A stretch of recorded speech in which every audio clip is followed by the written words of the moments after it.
Pola makan dan olahraga sejak 6 Januari sampai 7 Februari. Sarapan, menjelang makan siang makan 3 porsi buah. Makan siang jam 12 sampai jam 1, 1 mangkuk sayur, protein hewani, kira-kira setelapak tangan, protein atau tahu, karbo atau nasi 3 sampai 5 sendok makan. Kudapan sore jam 4 sampai jam 5 sore, kacang-kacangan, buah, susu, dan lain-lain. Makan malam jam 19.20, sayur semangkuk dan protein hewani. Catatan tidak ada minyak, tidak ada gula, tidak ada tepung, tidak ada santan, dan olahraga jalan kaki minimal 30 menit 4 sampai 5 kali seminggu. Nah, ini tuh persis yang sering disarankan sama ahli gizi, ya.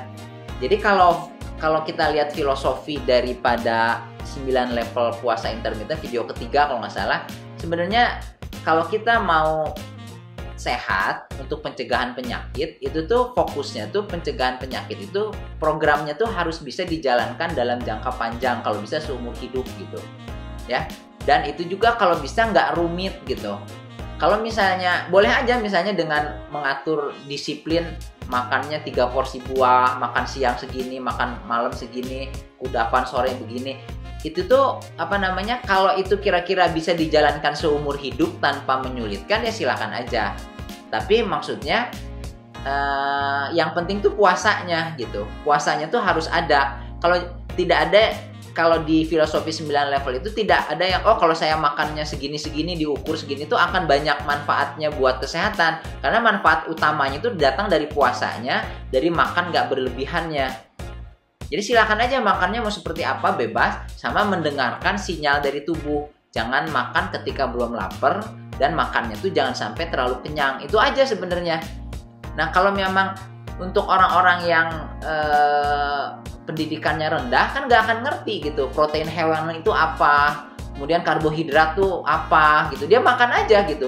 Tapi kalau orang yang pendidikannya nggak tinggi, dia mengikuti saran Rasul, rajin puasa, dia tidak makan ketika dia nggak kenyang, ketika dia nggak lapar dia nggak makan, ketika makan dia nggak sampai kenyang, itu tuh insya Allah sehat asal makanannya halal. Itu aja. Kalau misalnya tidak makan minyak, tidak makan gula, tidak makan tepung, itu tuh nggak banyak orang yang bisa ngejalanin seperti ini gitu. Kalau nggak banyak, filosofinya kalau ada sesuatu pola makan, pola hidup, pola sehat yang sulit dijalankan oleh sebagian besar orang, kemungkinan itu tuh nggak terlalu banyak manfaatnya gitu. Karena si filosofi yang pertama, yang namanya sehat itu nikmat terbesar sesudah iman. Nah, kalau orang nikmat terbesar itu diberikan sama Allah untuk semua orang, gak akan nikmat yang sehat itu tuh dipersulit gitu sama Allah tuh. Kalau kamu pengen sehat, gak boleh makan minyak, gak boleh makan gula, gak boleh makan tepung, gak boleh makan santan. Kamu juga harus tahu jenis-jenis karbohidrat, jenis-jenis protein hewani apa, lemak bagus, lemak tinggi, baru kamu bisa sehat. Nah itu tuh menyulitkan gitu untuk orang yang nggak ngerti karbohidrat. Zamannya Rasul tuh nggak ada yang karbohidrat, lemak, protein. Itu baru ditemukan istilah karbohidrat, lemak, protein itu abad ke-17-18 gitu. Jadi artinya pada saat itu tuh Rasul tuh dan para sahabat tuh nggak ada aturan-aturan nggak makan protein, nggak makan karbohidrat, karbohidratnya lemak hewani, proteinnya seperti ini, nggak ada. Cuman pokoknya dengerin aja, kalau lapar makan, tapi jangan kekenyangan. Kalau nggak lapar ya jangan makan, udah. Terus rajin puasa, pastikan makanannya halal. Dan itu tuh dengan cara seperti 3 cara itu aja. Kemudian nanti ada makanan-makanan istimewa yang punya efek manfaat kesehatan kayak kurma, madu gitu ya.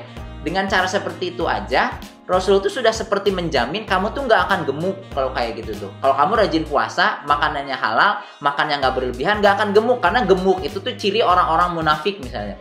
Orang yang istilahnya mendapat azab dari Allah, kata Umar bin Khattab itu. Jadi seolah-olah tuh dengan 3 cara ini tuh udah dijamin nggak akan gemuk lah.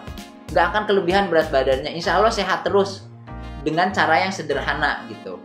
Jadi kalau prinsip filosofinya tuh gitu. Kalau ada cara hidup sehat yang mahal gitu. Ada kadang-kadang ada yang tiba-tiba ada MLM baru ngelawarin produk sehat yang harganya tuh jutaan per bulan gitu. Oh bagus banget. Biasanya sih enggak itu tuh. Bagus mah oke lah. Tapi kalau semua orangnya, kebanyakan orang nggak akan bisa menjalankannya, dengan filosofi bahwa sehat itu nikmat terbesar sesudah iman, itu tuh rumit. Kalau nggak rumit, sederhana sih, tinggal beli aja. Tapi kan mahal, nggak semua orang bisa. Pasti itu tuh manfaatnya nggak akan terlalu signifikan. Nah itu tuh filosofi dari 9 level puasa intermittent. Jadi 9 level puasa intermittent itu didasarkan pola hidup sehat itu harus mudah, harus alami, harus murah, harus punya manfaat jangka pendek maupun jangka panjang, harus bisa dijalankan seumur hidup. Kalau nggak bisa seperti itu, sebenarnya nggak akan terlalu banyak manfaatnya. Walaupun kitanya rutin, disiplin, kita tuh termasuk orang yang bisa menjalankan pola hidup yang sulit, yang rumit tadi gitu. Tapi manfaatnya nggak akan terlalu banyak. Itu filosofinya gitu. Boleh setuju, boleh enggak. Tapi kalau yang 9 level puasa intermittent itu, filosofinya tuh seperti itu. Jadi kapan kita makan tuh jauh lebih penting dari apa yang kita makan. Apa yang kita makan cukup halal aja udah. Dan bagaimana kita makan tuh jauh lebih penting dibandingkan apa yang kita makan. Karena bagaimana tuh jangan berlebihan. Terus juga makan ketika lapar, berhenti ketika kenyang. Itu aja udah, nggak terlalu banyak, sederhana sekali gitu. Bahkan orang yang cuman tahu agama, nggak tahu tentang ilmu nutrisi itu, dia bisa sehat dengan menjalankan 3 panduan makan dalam Islam. Pastikan makanan yang halal, jangan berlebihan, dan rajin berpuasa. Mungkin itu.